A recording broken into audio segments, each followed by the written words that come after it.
साहुणम लोयम ये सौ साहुणम। बोलिए अहिंसा परमो धर्म की। देवायुदेव श्री आदिनाथ भगवान की। आचार्य कुंद कुंद महाराज की। आचार्य गुरुदेव भगवान श्री विद्यासागर जी महाराज की।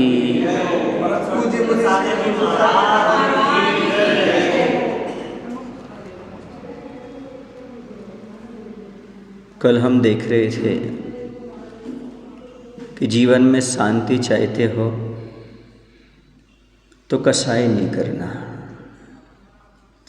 कसाई में से पहली कसाई के बारे में समझा था, क्रोध नहीं करना, सहनशील बनने की आवश्यकता है।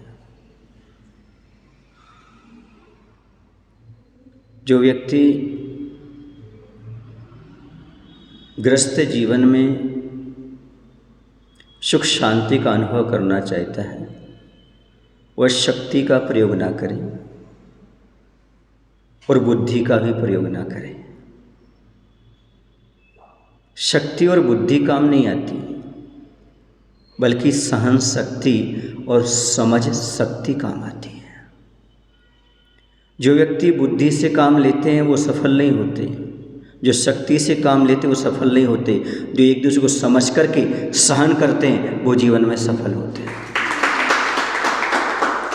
आज हम समझेंगे संबंधों में खटास डालने वाला दूसरा तत्व कौन सा है। तो आचार्य कहते हैं दूसरा तत्व है अहंकार, अहम का नशा। जहाँ अहंकार आ जाता है वहाँ पर संबंध चले जाते हैं। अहंकार आ जाता है प्रेम नष्ट हो जाता है। ये नियम है, जहाँ पर अहंकार होगा वहाँ पर प्रेम नहीं होगा, जहाँ पर प्रेम होगा वहाँ पर अहंकार नहीं होगा। संबंध अहंकार से नहीं चलते, अधिकार से नहीं चलते, प्रेम तो कर्तव्य से चलते हैं। संबंध तो प्रेम से और कर्तव्य से चलते हैं। अहंकार हमेशा अधिकार की खोज में रहता है और धन की खोज में रहता है। अहंकारी की तासीर होती है, वह अधिकार चाहता है, वह धन चाहता है, और जो विनयी व्यक्ति होता है वो कर्तव्य और धर्म चाहता है। अब आपको देखना है, आप घर में रहते हुए अधिकार की बात करते हैं, धन की बात करते हैं, या फिर कर्तव्य की और धर्म की बात करते हैं। गृहस्थिक धर्म है, वहाँ अधिकार नहीं चलता। अधिकार की बात जहाँ पर आएगी वहाँ पर धर्म समाप्त हो जाएगा, प्रेम समाप्त हो जाएगा। जहाँ धन बीच में आएगा, जहाँ अधिकार बीच में आएगा, वहाँ संबंध टिक नहीं सकते। अधिकांश संबंध अधिकार के कारण टूटे हैं या फिर धन के कारण टूटे हैं। मैं कमाता हूँ, मेरी रोटी पर पल रहे हो, अहंकार आ जाता है। मैं बड़ा हूँ, मेरा अधिकार है। जहाँ ये अहंकार आता है वहाँ पर संबंध नहीं चल सकता। या तो आप अहंकार को संभाल लो या फिर संबंधों को संभाल लो। यदि आपको संबंध निभाना है तो अहंकार को छोड़ना पड़ेगा, क्योंकि अहंकारी व्यक्ति प्रेम नहीं कर सकता और प्रेम करने वाला व्यक्ति अहंकार नहीं रख सकता। प्रेम गलियति साकरी जामे दो न समाए, जहाँ तू वहाँ मैं नहीं, जहाँ मैं तहाँ तू ना है। हे भगवान, प्रेम की गली अति सकरी है। जहाँ पर मैं माने अहंकार आ जाता है वहाँ पर तू नहीं रहता, और जहाँ पर तू रहता है वहाँ पर अहंकार नहीं रहता। प्रेम के संबंध में मेरा भी अस्तित्व और तेरा भी अस्तित्व है।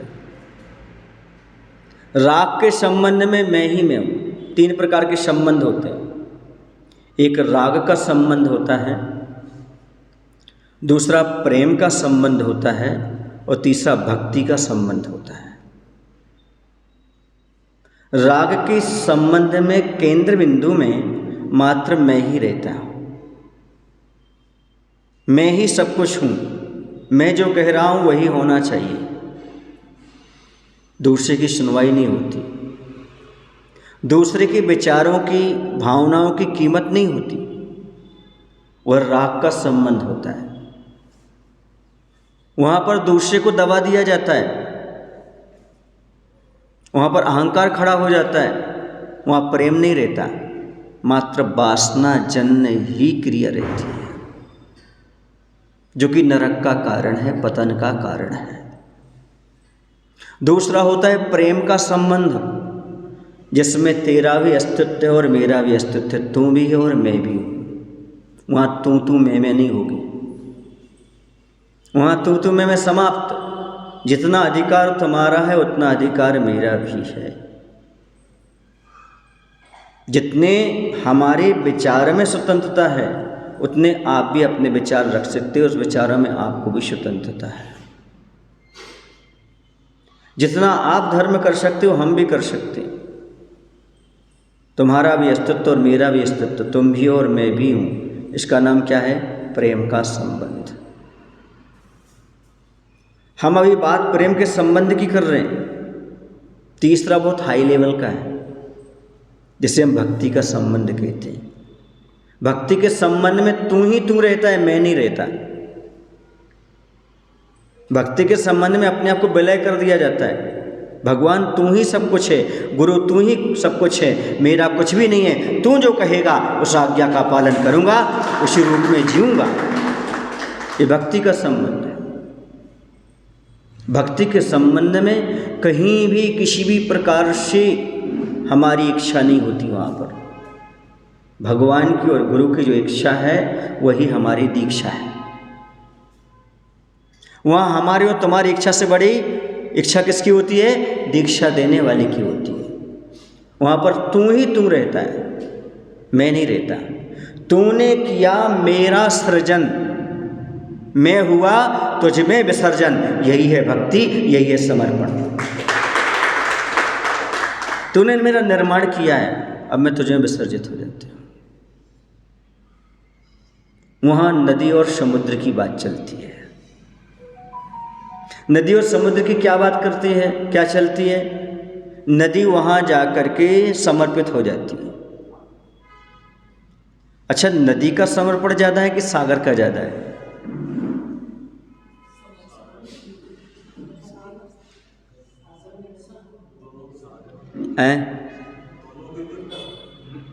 अच्छे बताओ, नदी यदि सागर में न जाए तो सागर का क्या बिगड़ जाएगा?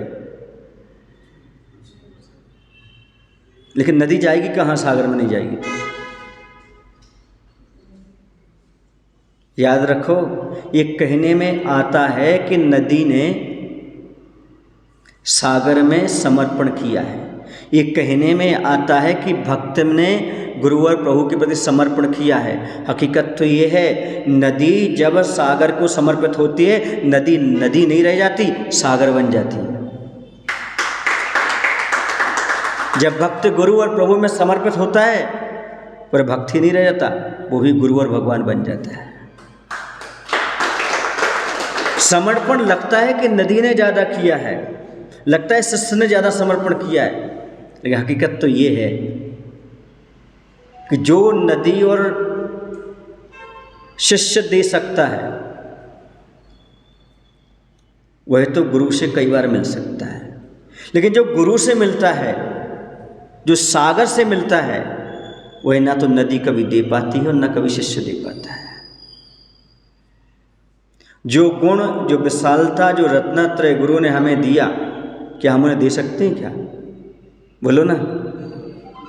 ये भक्ति में जो होता है, उस संबंध में जो होता है, मात्र समर्पण ही समर्पण होता है, देने का भाव नहीं होता। अब मैं मात्र 2 संबंधों की बात करूंगा, तीसरे की बात नहीं करूंगा। राग का संबंध अधिकार है, अहंकार है, मैं ही मैं हूँ, पतन का कारण है, दूसरे के अस्तित्व को नकारना है, दूसरे की स्वतंत्रता को दबाना है, इस राग के संबंध की बात नहीं करूँगा। आज दो संबंध में से बीच के संबंध की बात करूँगा, जो प्रेम का संबंध है। प्रेम के संबंध में तुम्हारा भी अस्तित्व है, मेरा भी अस्तित्व है। जब और तुम और मैं, तुम और मैं, इन दोनों में जब अंतर नहीं है तो अहंकार कौन का, बड़ा कौन, छोटा कौन। प्रेम के संबंध में कोई बड़ा नहीं होता, कोई छोटा नहीं होता। ऐसे ग्रस्त जीवन में कोई बड़ा नहीं होता, कोई छोटा नहीं होता। महाराज जी फिर भी बड़े तो होते, हाँ बड़े वो होते हैं जिनके सामने छोटे व्यक्ति को महसूस ना हो कि मैं छोटा हूं, उन जैसा महसूस करे, वही बड़प्पन है। सबको लेकर चले, उसे ऐसा फील ना हो कि मैं छोटा हूं इसलिए मेरे साथ ऐसा हो रहा है। नहीं, मेरे लिए भी वही अधिकार है, वही सम्मान है जो बड़ों के लिए है। वही मैं कर सकता हूं जो बड़े कर सकते हैं। हमारे ऊपर किसी प्रकार का बंधन नहीं है। लेकिन आपका भी कर्तव्य बनता है, आप घर में वही काम करें जो बड़े चाहते हैं। यदि बड़े चाहते हैं तो उसको करते हो तो आपका भी बड़प्पन बना रहेगा। जहां अहंकार आ जाता है वहां बड़ों की बात नहीं मानी जाती। इतिहास गवाह है,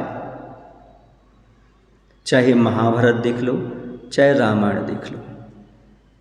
जिन लोगों ने बड़ों की बात को नकारा है, बड़ों की बात को नहीं माना, उनका पतन हुआ है। कृष्ण की बात को दुर्योधन ने नहीं माना, वह दूत बन करके गए थे। कृष्ण जी क्या बन के गए थे? दूत बन करके गए थे युधिष्ठिर की तरफ से। लेकिन उस प्रस्ताव को, संधि प्रस्ताव को दुर्योधन ने नकार दिया। अहंकारी व्यक्ति प्रायः करके बड़ों की बात का सम्मान नहीं करता। जहां बड़ों की बात का सम्मान नहीं होगा वहां बड़ों के बीच में आपका भी सम्मान नहीं हो सकता। जो बड़ों का सम्मान करते हैं वह बड़ों के बीच में हमेशा सम्मान के पात्र बना करते हैं, और जो बड़ों का अपमान करते हैं वो हर जगह अपमान को सहन करते हैं, करना पड़ता है। दुर्योधन ने नहीं मानी। किसकी नहीं मानी? श्री कृष्ण की। समझो पतन। जो बड़ों की बात नहीं मानता उसका पतन निश्चित है। और अंत में क्या हुआ? महाभारत हुआ, युद्ध हुआ, लड़ाई हुई, मरण हुआ, कुछ भी नहीं बचा घर में, प्रेम समाप्त हो गया। सीता जी लक्ष्मण रेखा बताते हैं, क्या बताते हैं? उसका उल्लंघन कर दिया, लक्ष्मण रेखा के बाहर हो गए। क्या हुआ? सीता हरण। सुन रहे आप लोग? क्या कुछ लोगों का तर्क रहता है, महाराज जी हम घर में बड़ों की कभी अवज्ञा नहीं करते, लेकिन जब धर्म की बात आती है ना तो धर्म के क्षेत्र में तो हम कर जाते हैं। लोग धर्म करने की अनुमति नहीं देते और हम कर जाते हैं। तो सीता जी ने क्या किया था?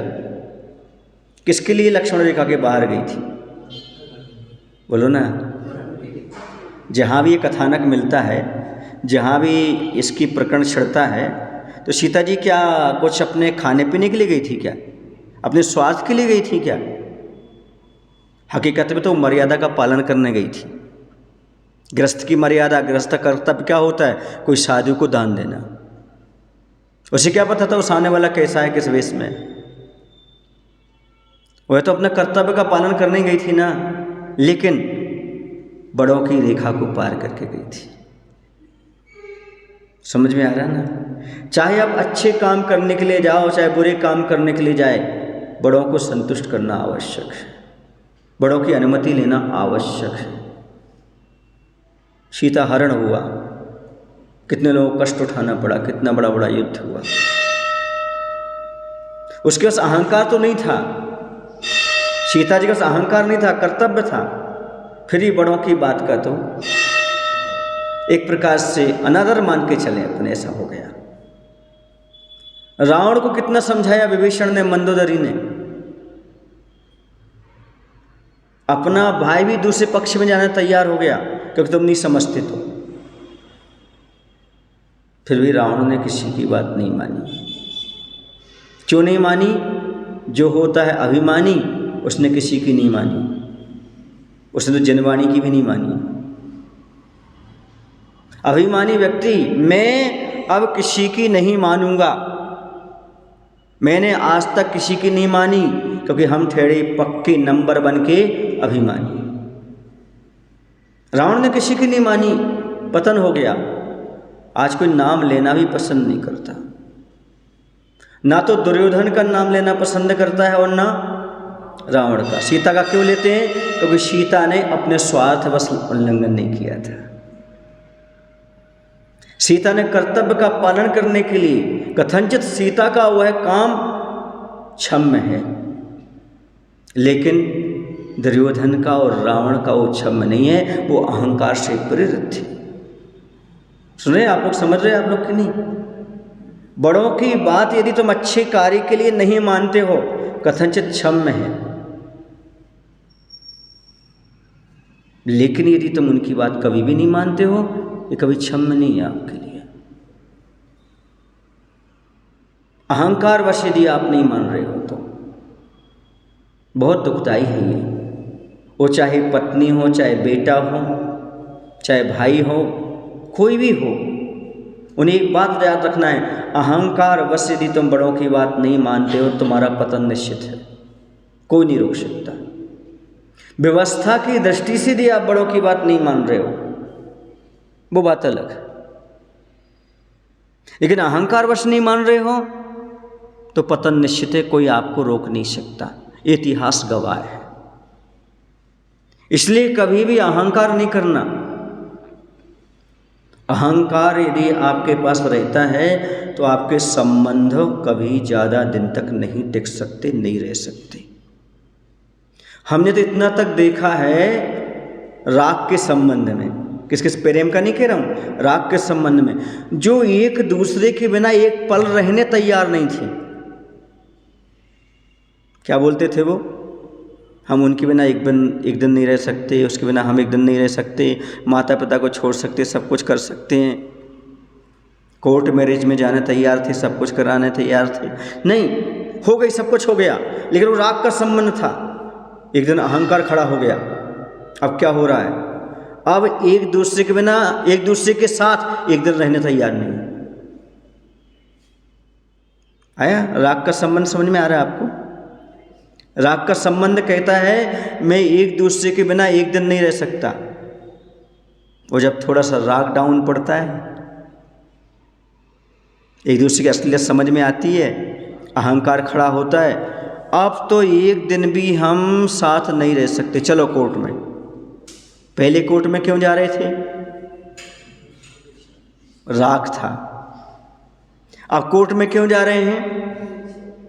अहंकार है।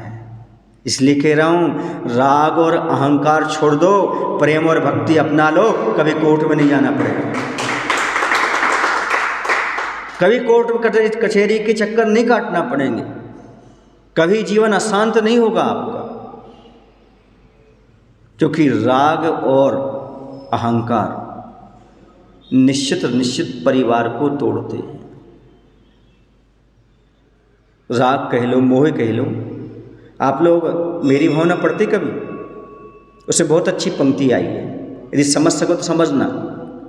फैले प्रेम परस्पर जग में, मोह दूर ही रहा करे। प्रेम को मना नहीं किया, मोह को, राग को मना किया है। जहाँ मोह का, राग का संबंध होगा, वो शरीर आश्रित होगा, रूप आश्रित होगा, बाहर की वस्तु को लेकर चलेगा और वो ज़्यादा दिन नहीं टिकेगा, क्योंकि वो विदेशी चीज़ है, चाइना की है। देश की चीज़ वो है जो प्रेम है, जो व्यक्ति के नेचर को देख करके, उसके धर्म को देख करके, उसके कल्चर को देख करके, जो आपने उससे संबंध बिठाया है, प्रेम किया है, वो बहुत दिन तक चलेगा, बहुत दिन तक चलेगा। संस्कारवान का संबंध बहुत दिन चलेगा, क्योंकि ये संस्कार की चीज़ें कहाँ की हैं? देश की हैं, और मेड इन इंडिया का माल जीवन पर्यंत तक चलता है। ये चाइना का माल नहीं है, ये बहुत चलता है, बहुत काम देता है। तो प्रेम का संबंध यदि बनाना चाहते हो, अपने जीवन से अहंकार को निकाल दो। झुकना पड़ेगा आपको।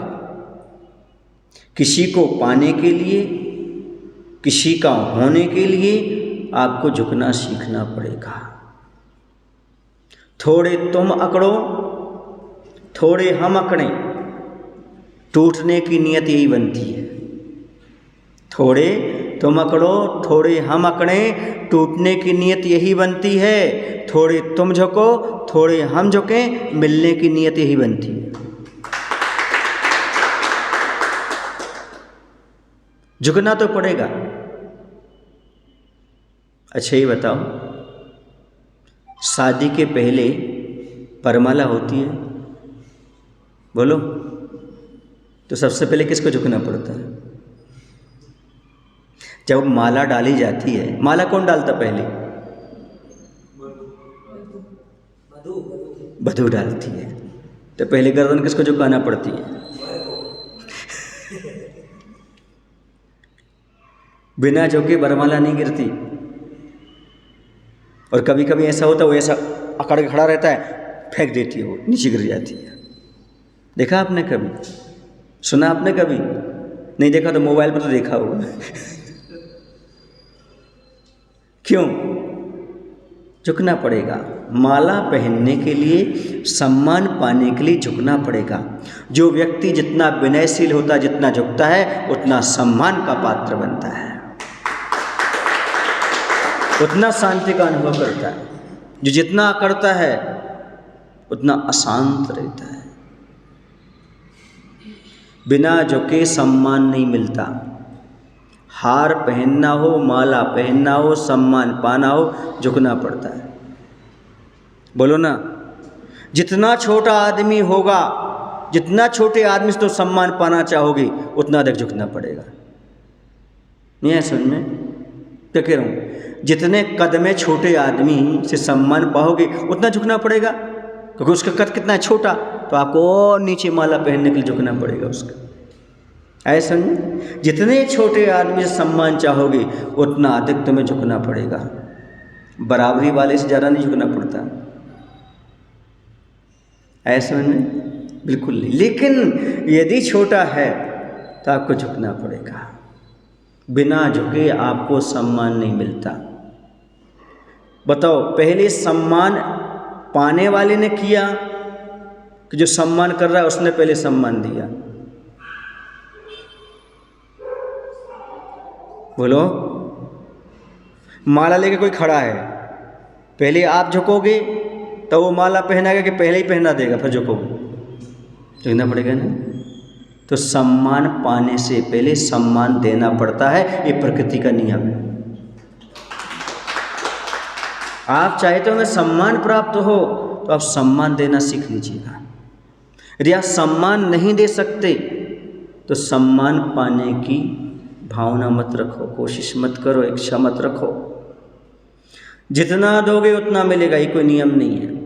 लेकिन नहीं दोगे तो बिल्कुल नहीं मिलेगा, ये पक्का है। देना तो आपको पड़ेगा, झुकना तो आपको पड़ेगा। कुछ पाने के लिए कुछ नहीं, सुधार लो, मैं उस घिसी पिटी बातों में नहीं चलता। कुछ पाने के लिए कुछ बोना पड़ता है, खोना नहीं पड़ता। हाँ, बोना पड़ता है। यदि आपको 100 दाने पाना है तो एक दाना खेत में डालना पड़ेगा। वो खोना नहीं कहलाता, वो बोना कहलाता है। हमारे गांव में बीज खुआओ नहीं बोलते, बीज बुआओ बोलते हैं। बुआई होती है, खवाई तो नहीं होती ना, बुआई होती है। समझ गए ना? देते समय तो तुम कह रहे खर्च कर रहे हैं, नहीं, खर्च नहीं कर रहे हैं उसको, कुछ पाने के लिए कुछ बोना होता है,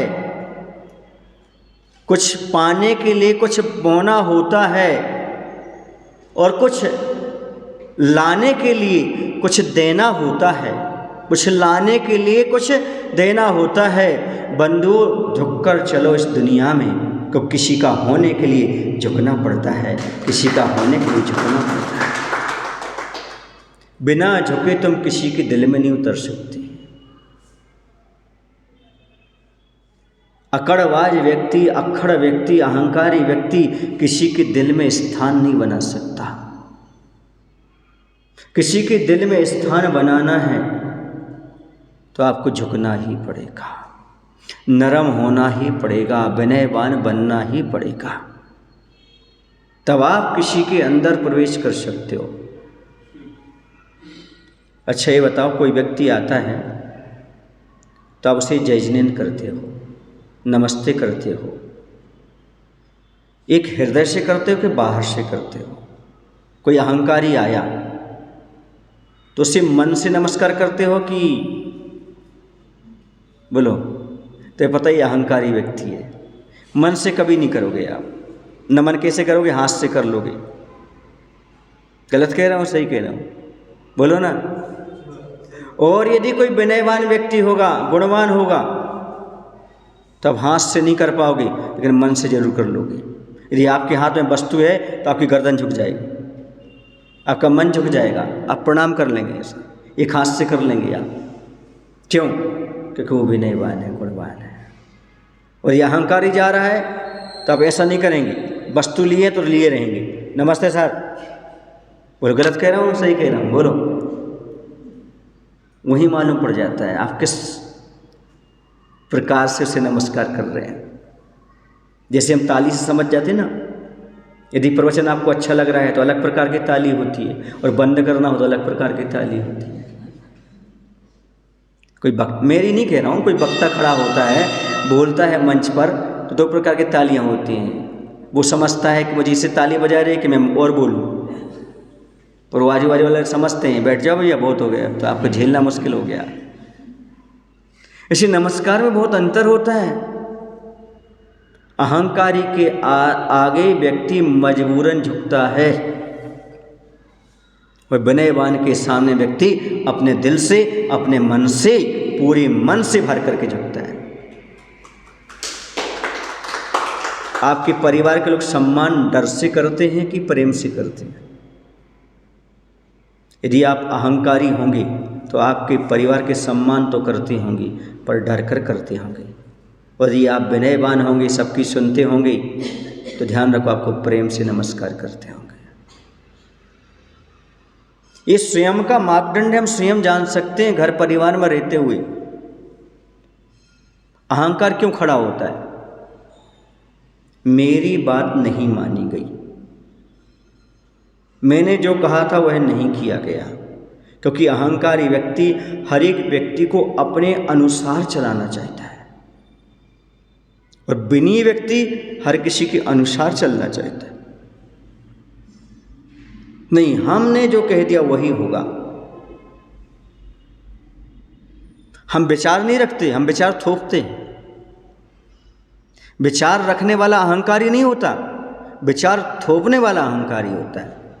भैया मेरा विचार ऐसा, अपन ऐसा कर लें क्या? नहीं, मैंने कहा ना ऐसा करना होगा। जो विचार रखते हैं ना, ये प्रेम की भाषा है, और जो विचार थोपते हैं वो अहंकार की भाषा है।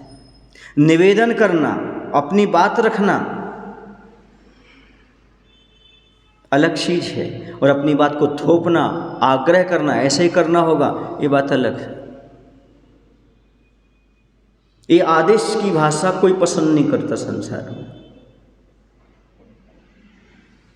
सुन रहे आप लोग? आदेश शत्रुवत, आगम मित्रवत। आदेश देने से आदमी शत्रु बन जाता है। आगम माने सलाह देने से, विचार रखने से व्यक्ति मित्र बन जाता है। जब जब आपकी बात का समर्थन हो तो समझना ये विधेयात्मक चल रहा था, और जहाँ जहाँ आपका विरोध हो, समझे आपने थोपा था इसलिए विरोध हो रहा है। और परिवार में यही होता है प्राय करके, हम अपने विचार को जबरदस्ती थोपने का प्रयास करते हैं, लड़ाई झगड़े शुरू हो जाते हैं। समाज में हम अपनी बात को थोपने की बात करते हैं, लड़ाई झगड़े शुरू हो जाते हैं। थोपो मत, विचार रखो, मेरा ही सही है ऐसा नहीं, जो सही है सो ठीक है, हम स्वीकार करते हैं। दुराग्रह नहीं करना किसी चीज़ में। घर परिवार में लड़ाई इसी चीज़ की है। कुछ लोग तो व्यर्थ का अहंकार पाल के रखते हैं, व्यर्थ का, जिसका कोई सीमा नहीं, कोई लेन देन नहीं, उससे कुछ नहीं मिलना। एक बड़े आदमी का घर था, वहाँ पर मालकिन की बहुत चलती थी। सुन रहे हैं आप लोग? मालकिन जानते हो? उनकी बहुत चलती थी, सास बहू की बहुत चलती थी, सास की बहुत चलती थी। एक भिखारी आया। कौन आया? भिखारी। उसने कहा हमें कुछ दान में दीजिए, कुछ भीख दीजिए। बहू ने कह दिया यहाँ कुछ भी नहीं मिलता, जाओ। किसने कह दिया?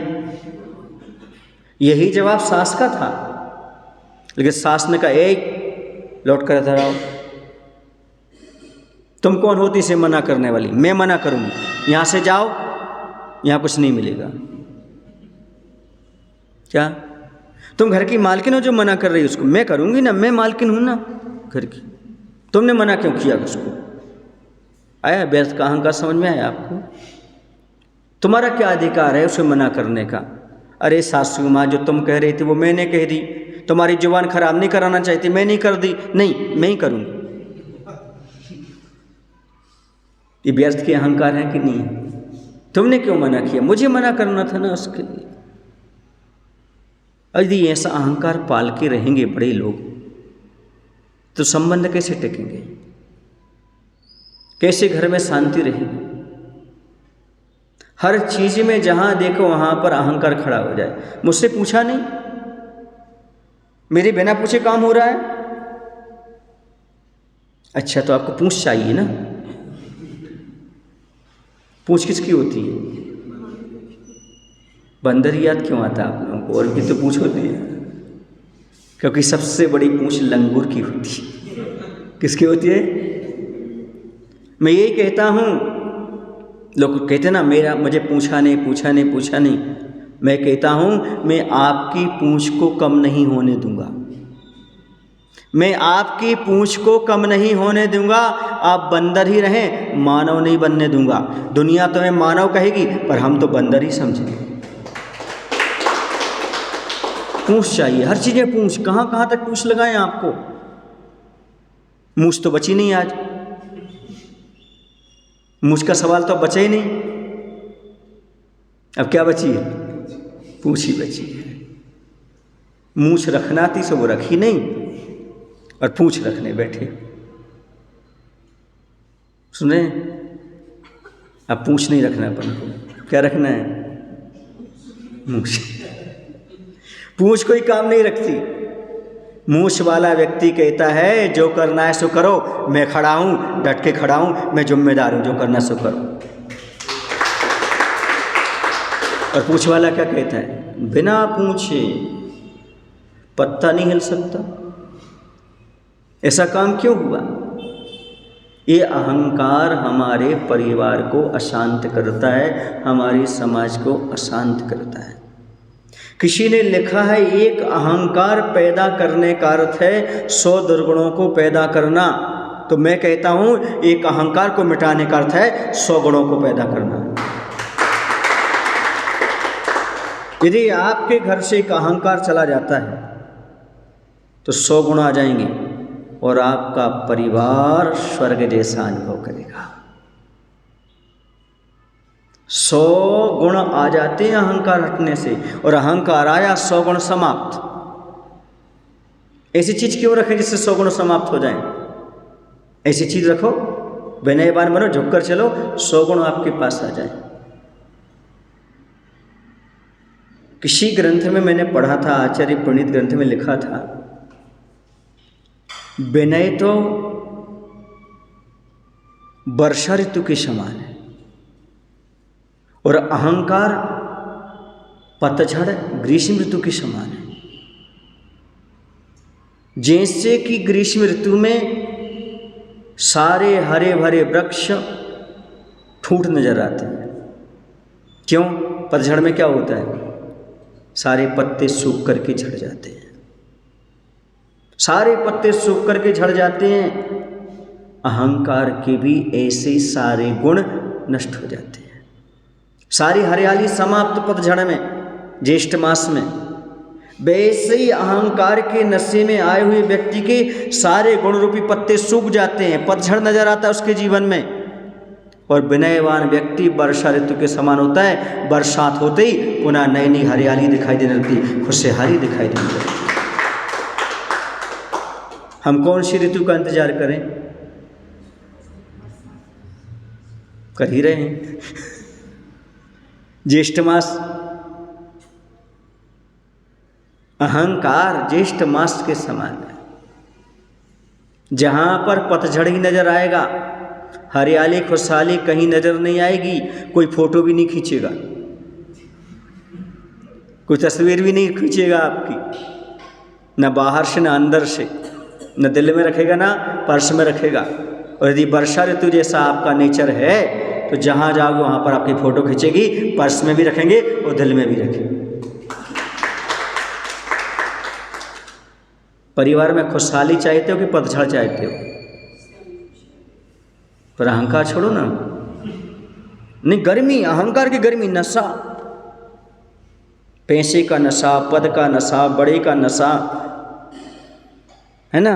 एक सज्जन बैठे थे, बोले महाराज जी हमें तो बहुत गर्मी लग रही है, आपको नहीं लग रही? हमने कहा नहीं, हमारे पास ना पैसा है ना कपड़ा है। आपके पास पैसों की गर्मी हो सकती, कपड़े की गर्मी हो सकती है, हमारे पास ना कपड़ा है ना पैसा है, कई गर्मी अपने पास। हाँ, एक गर्मी है जिसका नाम है तपस्या, उससे ठंडक मिलती है।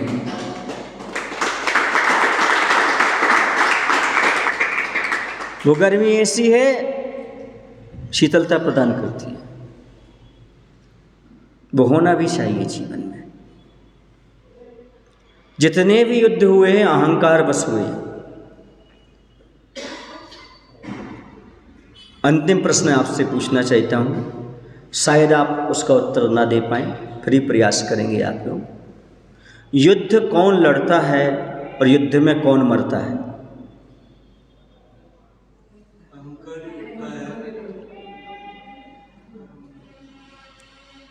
पूरे प्रवचन के बाद पूछा है, इसलिए आप उत्तर दे पाएंगे।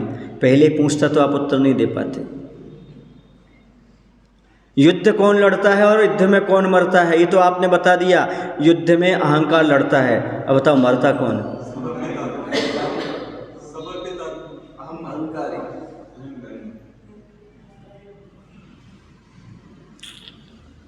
ये उत्तर नहीं दे पा रहे आप। मेरा प्रवचन अभी आधा उतरा है, आधा नहीं उतरा आपके जीवन में।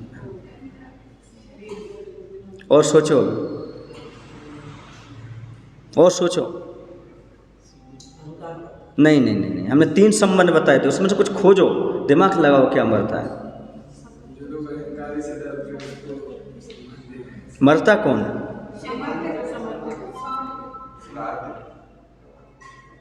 सुन लो अच्छी तरह से। अब युद्ध आदमी नहीं लड़ता, युद्ध आदमी का अहंकार लड़ता है। और युद्ध में आदमी नहीं मरता, आदमी का प्रेम मरता है। सुने ना, युद्ध में आदमी मरे या ना मरे, लेकिन आपस का प्रेम तो बोलो ना मर ही जाता है। युद्ध आदमी का अहंकार लड़ता है और युद्ध में आदमी मरे या ना मरे, आदमी का प्रेम अवश्य मर जाता है। ये नियम है। जब भी आप अहंकार वश लड़ेंगे तो आपस का प्रेम समाप्त हो जाएगा। कुछ मरे या ना मरे, क्या मर जाएगा? प्रेम तो मर ही जाएगा। अरे भैया, जिसके बिना जीवन नहीं चलता उसे मार दिया तुमने। प्रेम के बिना जीवन चलता है क्या? मानो या ना मानो, ये हकीकत है। आज वर्तमान में प्रेम की हर किसी को जरूरत है। हर किसी को जरूरत है प्रेम की। छोटा हो तो प्रेम चाहता है, जवान हो तो प्रेम चाहता है, बूढ़ा हो तो प्रेम चाहता है। मानो या ना मानो, ये हकीकत है। आज प्रेम हर इंसान की पहली जरूरत है। आज डिप्रेशन में क्यों जा रहे हैं लोग? प्रेम के अभाव में, प्रेम नहीं मिल रहा उनको। कोरोना में क्यों मरे लोग? उन्हें कोई प्रेम जताने वाला नहीं मिला, प्रेम से खिलाने वाला नहीं मिला। जो घर में रहे उससे ज़्यादा सीरियस रहे, लेकिन प्रेम मिलता रहा, खिलाने वाले मिलते रहे, बोलने वाले मिलते रहे। वो मरने के कगार पर थे, वो मरने से बच गए। प्रेम मिलता रहा, सिंपैथी मिलती रही उनके लिए। वहाँ कोई देखने वाला नहीं, खिलाने वाला नहीं, दूर से फेंक दिया। खाया जाता है क्या कोई दूर से फेंक के दे जाए तो? बोलो। इसलिए युद्ध में अहंकार लड़ता है, और युद्ध में, अब याद रखना, हमेशा याद रखना इस पॉइंट के लिए, जब भी घर में लड़ाई हो तो समझना मैं नहीं लड़ रहा हूँ। कौन लड़ रहा है? मेरा। बस अहंकार को भगा दो, लड़ाई समाप्त, लड़ाई समाप्त। घर में तुम लड़ ही नहीं सकते। क्यों? जिस माता पिता ने तुम्हें जन्म दिया, जिस भाई के साथ तुम खेले, जिस पत्नी को गाजे बाजे के साथ 21 साल के बाद, बड़ी मुश्किल से 25 के बाद, 30 के बाद लाए, उससे लड़ोगे क्या तुम? क्यों लड़ रहे हो तुम? बोलो, क्यों लड़ रहे हो? तुम नहीं लड़ रहे हो। क्या लड़ रहा है तुम्हारा? आज से घर की लड़ाई समाप्त। बस अहंकार छोड़ दो। मैं आपको मंत्र दे रहा हूं। कुछ लोग आकर कहते महाराज ऐसा मंत्र दो हमारे घर में शांति आ जाए, ऐसा मंत्र दो हमारे घर में लड़ाई बंद हो जाए। बस अहंकार को निकाल दो, तुम्हारे घर में शांति आ जाएगी। अहंकार, बस अहंकार की लड़ाई है। मेरी बात नहीं मानी, मैं ऐसा कह रहा था, ऐसा क्यों नहीं हुआ, इसी की लड़ाई है, मात्र कुछ नहीं है। गलत कह रहा हूँ, सही कह रहा हूँ? मैं जब कह के गया तो ऐसा काम क्यों नहीं हुआ, और मेरी भी तो कोई बात सुने ना। इतना अहंकार होता है, जन्म से अहंकार होता है, जन्म से। एक गोद का पट्ठा होता है ना, गोद का पट्ठा, जानते हैं ना गोद का पट्ठा? यदि उससे माँ ने छोड़ दिया और अपने काम में लग गई, वो मचल जाता है। मचलना जानते हो? क्यों मचलता है वो?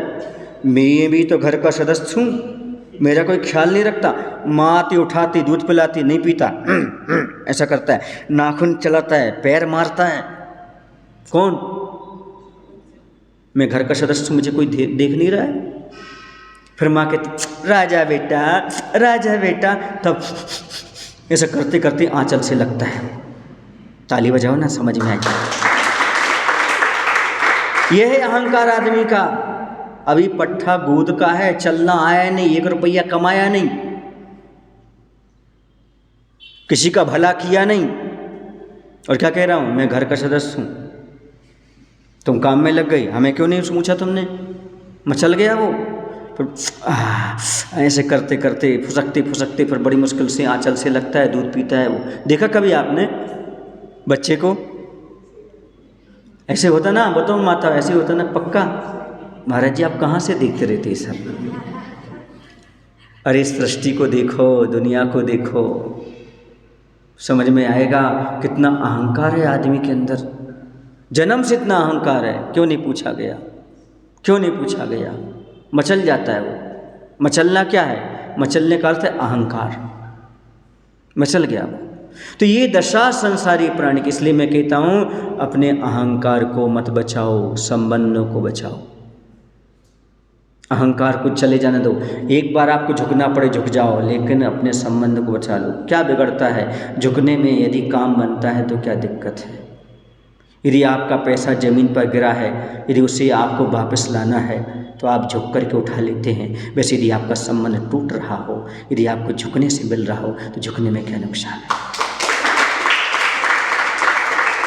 झुक जाइए आप कभी भी जूते पहनते तो बिना झुके नहीं पहन सकते। यदि आपको पैरों की सुरक्षा चाहिए है तो आपको झुकना पड़ता है। वैसे अपने पेरेंट्स की सुरक्षा चाहिए तो आपको झुकना पड़ता है। अपने बड़ों से सुरक्षा चाहिए, झुके बिना आपका काम नहीं चलेगा। अब ध्यान रखो, अपने घर में प्रेम को महत्व दीजिएगा, अहंकार को मत दीजिएगा। सुन रहे ना? कुछ लोग क्या करते हैं कि अपने प्रेम को नष्ट करके दीवारें खड़ी करते हैं, नफ़रत की दीवारें खड़े करते हैं। मैं कहता हूँ नफ़रत की दीवार को गिरा करके प्रेम का महल बनाने का प्रयास करें। जीवन दीवार में दरार आती है तो दीवार गिर जाती है, दीवार में दरार आती है तो दीवार गिर जाती है। यदि दिल में दरार आ जाए तो दीवार खड़ी हो जाती है। दीवार में दरार आना उतना नुकसानदायक नहीं जितना दिल में दरार आना है। इसलिए अहंकार के पत्थर को अलग कर दो, आपका जीवन बहुत सुखमय और सुंदर बनेगा। बोले महावीर भगवान की जय। आचार्य विद्यासागर जी महाराज जी की। जाओ वाणी के जानते सोझे लोकालो, सो वाणी मस्तक धरो सदा देते हों दो।